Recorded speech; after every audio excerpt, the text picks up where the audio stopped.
In the beginning, man was condemned after the transgression. And in the passion and death narrative, Jesus is portrayed as the new Adam. So, in the condemnation of man, man was told, thorns and thistles it shall bring forth to you.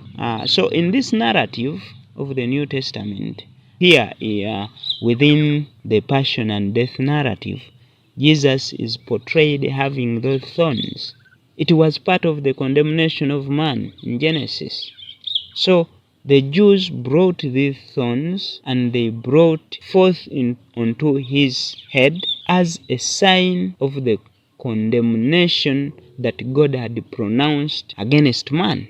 In the pronouncement, God said that thorns and thistles it shall bring forth to you. So when he was brought to be crucified, they brought and they had to put these thorns onto his head, such that the thorns which were pronounced by God in the condemnation are much visible. So the Jews did an imitation by taking Jesus as an example unto whom they acted the law.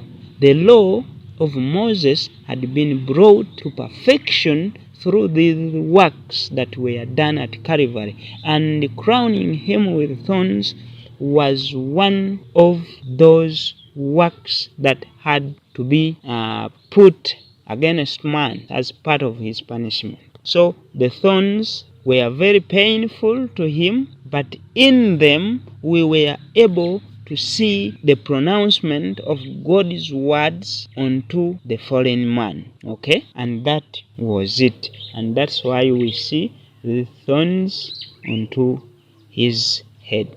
He is the new Adam. He took that position of the Adam and accepted those thorns as it had been written in Genesis chapter 3 when Adam, the great father, was condemned. So Jesus participated into the Adam. He became the new Adam, and everything which had to happen to Adam was acted unto this very being whom came out to be the new Adam.